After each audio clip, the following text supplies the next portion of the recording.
Hello guys, तर स्वागत आहे तुमचं आपल्या या यूट्यूब चॅनलवरती. मित्रांनो, चॅनलवर नवीन असाल तर चॅनलला सबस्क्राईब नक्की करा आणि अशाच नवनवीन अपडेट्स पाहत राहा. चला तर मग आपण आपल्या व्हिडिओकडे वळूयात. तर आपण पाहत आहोत आपल्या लाडक्या नाईकबाई या मालिकेचा आजचा रिव्ह्यू.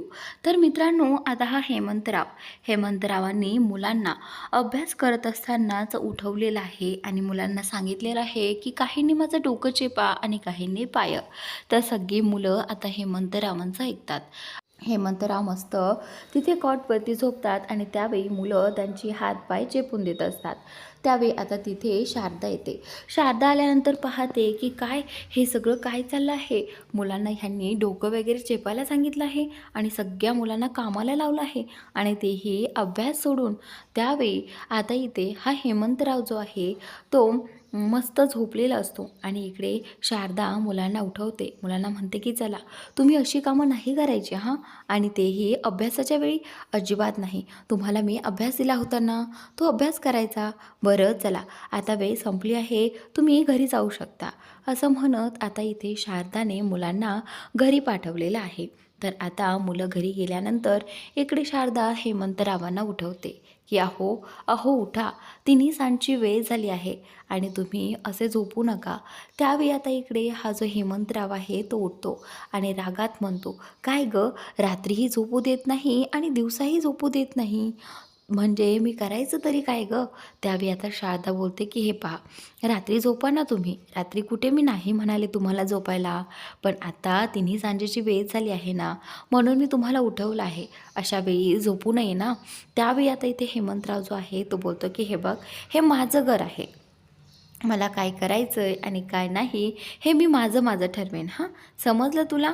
तर त्यावेळी आता इथे शारदा जी आहे ती तरीही हेमंतला हे सांगण्याचा प्रयत्न करत असते की ह्या वेळेला झोपणं चांगलं नाही, पण तरी देखील हेमंत तिचं ऐकायलाच तयार नसतो. इकडे आता ही रजनी जी आहे ती येते आणि नानीपाशी म्हणते, काय हो, या मुलीला आपल्या बंड्याशी भांडल्याशिवाय जमत नाही का?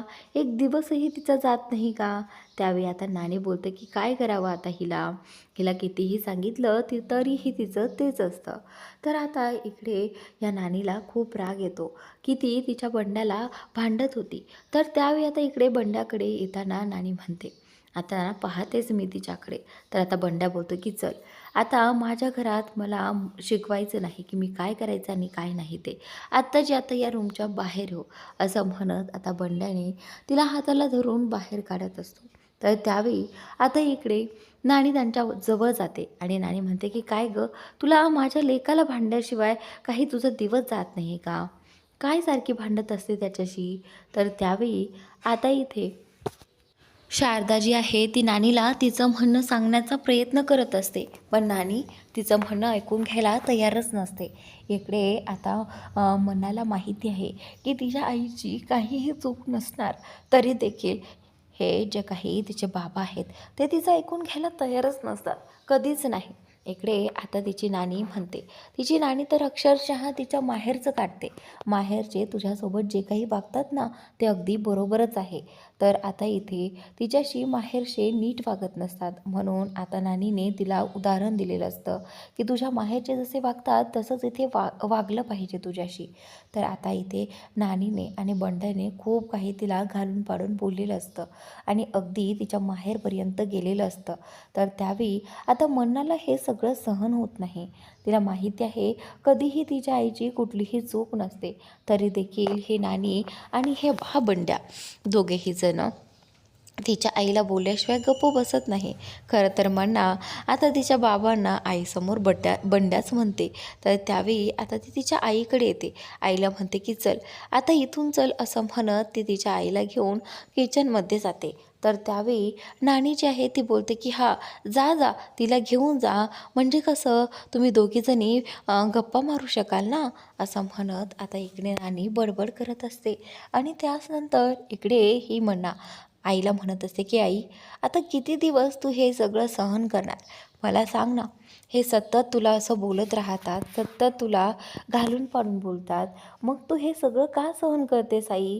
हे बघ, यांना वाटतं की हे घर आहे म्हणून सगळं काही आहे आणि सतत तुला ऐकवतात की हे त्याच्या नानीचं घर आहे. हा बंड्या सांगतो की त्याच्या नानीचं म्हणजे त्याच्या आईचं घर आहे.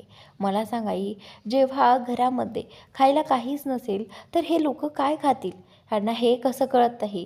यांचं छप्पर जरी असलं तर घरात कमवणारी तू आहेस आणि आज फक्त तुझ्यामुळे या सगळ्यांच्या भुका भागतात. हे कसं कळत नाही या लोकांना? तर त्यावेळी आता आई जी आहे ती बोलते की हे बघ म्हणा, तू नको या सगळ्या गोष्टीचा एवढा विचार करूस, नको वाईट वाटून घेऊस. तर त्यावेळी मन्ना बोलते की नाही आई, मला असं पाहवत नाही आहे. हे बघ, या घरातले तुझा थोडासा तरी थोडाही विचार करत नाही आणि तू या माणसांसाठी किती काय काय करते हे मला माझ्या डोळ्यांनी दिसतं आहे. त्यावेळी आई जी आहे ती मन्नाला म्हणते की मन्ना, हे बघ, आता जरी कोणाला काही दिसत नसेल तरीही एक दिवस नक्की कळेल त्यांना माझ्या या घरात असण्याची नसण्याची किंमत. त्यावेळी मन्ना म्हणते की नाही आई, जोपर्यंत तू या घरात आहेस ना तोपर्यंत तुझी किंमत कोणालाही कळणार नाही. तर त्यावेळी मन्ना बोलते की चल, तू आत्ताच्या आता हे घर सोडून जा, जेणेकरून तुझी किंमत तरी या लोकांना कळेल. तर आता इथे आई बोलते की हे बघ मन्ना, बाळा, असं बोलू नये आणि असं मी हे घर सोडून तुम्हाला सोडून कसं काय जाऊ शकते? माझा जीव आहे ग तुमच्या सगळ्यामध्ये. तर त्यावेळी मन्ना बोलते की हे बघ, तुझा लाख जीव असेल आमच्या सगळ्यामध्ये, पण तुझ्यात कोणाचा जीव नाही आई, मला दिसतंय ते सगळं माझ्या डोळ्यांनी. तर त्यावेळी आई जी आहे ती मन्नाला पाणी आणून देते, तिला खाली बसवते आणि तिला शांत करते. मन्नाला म्हणते की मन्ना, अगं तू एवढा स्वतःला त्रास का करून घेतेस? त्यावेळी मन्ना म्हणते की आई, हे तू जे काही वागते आहेस ना, हे तू जे काही सहन करते आहेस ना, नाना, नानी आणि या बंड्याचं वागणं, ते मला अजिबात आवडत नाही. तुझ्या जागी जर मी असते ना, मी हे कधीच सहन करू शकले नसते. आणि तुलाही माझं तेच सांगणं आहे आई, किती दिवस असं त्यांचं हे वागणं सहन करशील? किती दिवस तू तुझ्या मनाला मारशील? सांग ना मला. असं आता इथे मन्ना इथे या शारदाला समजून सांगत असते. पण शारदा तिलाच उलट समजावून सांगते, हे बघ, आपली माणसं आहेत म्हणून ती आपल्यावर हक्काने बोलतात ना, मग त्यात एवढं वाईट वाटून घ्यायचं नसतं. तर त्यावेळी ही मन्ना जी आहे ती बोलते की आई, तू कशाने बनली आहेस गं? मला कळत नाही. तू सगळ्यांसाठी इतकं करतेस तरी देखील कुणालाही तुझी किंमत नाही. पण बघ ना, तुझ्याकडे अजूनही त्यांच्यासाठी काही करण्याची इच्छा आहे. तुझ्या जागी जर मी असते ना, मला कोणासाठीही काहीही करावंसं वाटलं नसतं. मन्ना आईला म्हणते की आई, तू ग्रेट आहेस. तर त्यावेळी आई बोलते की हे बघ, असं काहीही नसतं. हे बघ, फक्त आपण समोरच्यांना समजून घ्यायचं असतं आणि एक दिवस अशी येईल ज्या दिवशी मी आनंदी असेल त्या दिवशी तुलाही आनंद होईल. त्यावेळी आता इथे मन्ना जी आहे ती आईला बोलते की आई, तो दिवस कधी येईल गं? हा प्रश्न इथे ती आईला विचारते.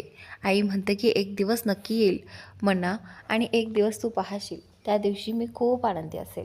खरं तर आई ती स्वतःला समजावत असते आणि मनाला बरं वाटावं म्हणून हे सगळं बोलत असते. त्याचनंतर आता इथे आई जी आहे ती बोलते की चल, आता खूप उशीर झाला आहे, मी सगळं काही आवरते, तू जाऊन झोप. त्यावेळी आता मन्ना बोलते की ठीक आहे, असं म्हणत आता मन्ना ही झोपण्यासाठी गेली आहे. आणि इकडे शारदा घरातलं सगळं काम आवरून तिच्या कामाला बसलेली असते. तिला आज एक प्रोजेक्ट पूर्ण करायचा असतो आणि जे की आता तिचं थोडं थोडं पूर्णही होत आलेलं असतं. आणि जेव्हा ते पूर्ण होतं त्यावेळी ती बोलते की चला, आता आपला प्रोजेक्ट तर कंप्लीट झालेला आहे, म्हणजे आता उद्याचं टेन्शन गेलं. असं म्हणत आता इथे ती झोपायला गेली आहे आणि आता खाली जाऊन ती फरशीवरती झोपते. इकडे हेमंतराव मस्त वरती कॉटवरती झोपलेले असतात. तर आता इथे सकाळी होते, ती उठते आणि आता तिला उद्या सकाळी म्हणजेच आता सकाळी सकाळी आवरून शाळेमध्ये सुद्धा जायचं असतं, कारण 15 ऑगस्टची तयारी करायची असते. स्वातंत्र्य दिनानिमित्त पूर्ण तयारी तिलाच करायची असते. इकडे आता तिने रांगोळी वगैरे सगळीकडे काढून झालेली असते. तर दुसऱ्या मॅडम तिच्यावर खूप जळत असतात. त्या बोलतात की आज लाड मॅडमचा सत्कार काहीही झालं तरी माझ्याच हस्ते होणार, या नाईकबाईच्या हस्ते नाही, असं म्हणत ती रागाने नाईकबाईकडे पाहत असते. आणि त्यानंतर इथे सगळी मुलं रांगेमध्ये उभे असतात आणि त्यावेळी लाड मॅडम येण्याची सगळेजण वाट पाहत असतात. तर आता लाड मॅडम येण्याची वेळ झालेली असते आणि इकडे नाईकबाईने सगळी तयारी करून ठेवलेली असते. आता झेंडा वगैरे सगळा काही लावून झालेला असतो आणि त्यानंतर लाड मॅडम आल्यानंतर त्यांचं स्वागत केलं जातं. स्वागतासाठी आता नाईकबाईंना खरं तर आग्रह केला होता, पण आता नाईकबाईच्या हातातला जो काही बुके आहे ना, तो बुके शेजारची मॅडम, नाईकबाईच्या शेजारी उभी राहिलेली मॅडम हिसकावून घेते आणि बोलते की काहीही झालं तरी या लाड मॅडमचं स्वागत मीच करणार, असं म्हणत आता ती लाड मॅडमच्या हातात तो बुके देते. आणि खरं तर लाड मॅडम तो बुके घेतच नाही. कुठेतरी लाड मॅडमला जाणवतं की ह्या बाईने मुद्दामून तो बुके घेतलेला आहे. तर त्याचनंतर आता इथे ही जी काही त्या लाडबाईची असिस्टंट आहे ती लगेचच तो बुके घेते आणि थोड्या वेळानंतर लाडबाई जे नाईकबाईंच्या हातात फूल असतं गुलाबाचं, फक्त एक साधं गुलाब असतं आणि लाडबाई त्या गुलाब नाईकबाईच्या हातातून घेतात, जसं की नाईकबाईच्या हातातूनच त्यांचा सत्कार झालेला आहे असं इथे सगळ्यांना वाटू लागतं. त्यानंतर आता या दुसऱ्या मॅडमला राग येतो. नाईकबाईचं नेहमी सतत पुढे पुढे करते, त्या सगळ्याचा राग येतो. तर आता लाड मॅडमला पुढे बोलावलं जातं. झेंडा जो आहे तो फडकवायचा असतो. झेंडा फडकवण्यासाठी त्यांना मान दिलेला असतो, म्हणून आता लाडबाई पुढे येतात आणि त्या झेंडाच्या दोरीला हात लावतात. झेंडाची दोरी ओढत असतात, पण झेंडा मात्र काही निसटत नाही, तो फडकतच नाही. त्यावेळी आता इकडे लाडबाईला कळत नसतं की आता काय करावं, हा झेंडा तर फडकतच नाही आहे. तेवढ्यातच आता नाईकबाई बोलतात की काय झालं, मी मदत करू, असं म्हणताच आता इथे नाईकबाई ज्या आहेत त्यांना मदत करू लागतात आणि त्या झेंड्याची दोरी ओढतात. झेंड्याची दोरी ओढल्यानंतर मात्र आता इथे लगेचच झेंडा फडकला जातो आणि आता इथे सगळ्यांना आनंद होतो. आनंदाच्या भरात सगळेजण क्लॅप करतात. सगळ्यांनी टाळ्या वाजून झाल्यानंतर नाईकबाई मनातच म्हणतात की मला माहीत आहे हा मान तुमचा होता लाडबाई, पण आता त्यामध्ये प्रॉब्लेम झाल्यामुळे मला हे सगळं करावं लागलं. कुठेतरी आता नाईकबाईंना अपराधी वाटत असतं की लाडबाईंना इथे बोलावून तो झेंडा जो आहे तो सुटलेला नसतो आणि त्यामुळे नाईकबाईंना ते सगळं करावं लागलं असतं. म्हणूनच आता कुठेतरी त्यांना वाईट वाटत असतं. इकडे आता ही लाड मॅडमला केबिनमध्ये बोलावलं जातं. झेंडा वगैरे फडकवून झाल्यानंतर मुलांना इथे खाऊ वगैरे वाटल्यानंतर लाडबाईंना ऑफिसमध्ये बोलवलेलं जातं. तर आता इथे त्या शाळेचे प्राचार्य लाडबाईंशी बोलतात. लाडबाईंशी बोलल्यानंतर इथे ते सांगू लागतात की आमच्या शाळेमध्ये आज 15 ऑगस्टच्या निमित्ताने काही झाडे लावली जातात आणि ते झाडं जे आहेत ती नाईकबाई लावतात बरं का. त्यांचं असं म्हणणं असतं की दरवर्षी आपण इथे नवनवीन झाडी लावली पाहिजे आणि झाडांनी सगळं काही एकदम बहरून गेलं पाहिजे.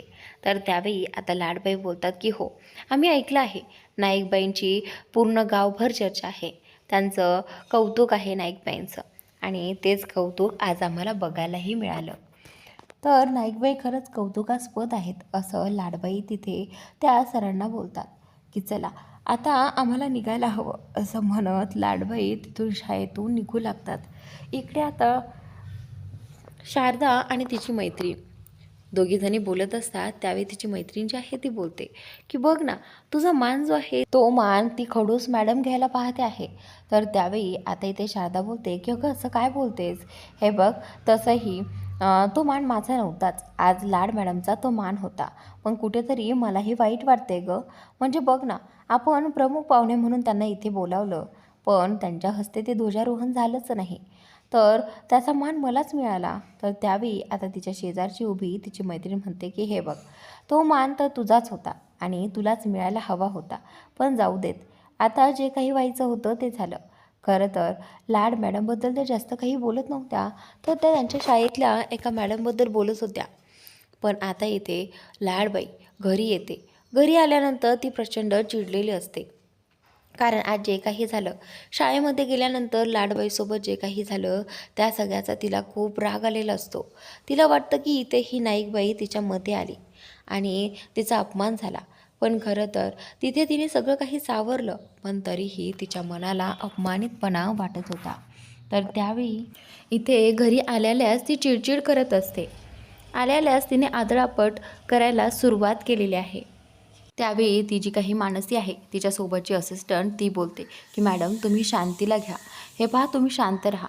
तर त्यावेळी आता इथे ती बोलते की नाही, मी आता शांत राहणार नाही.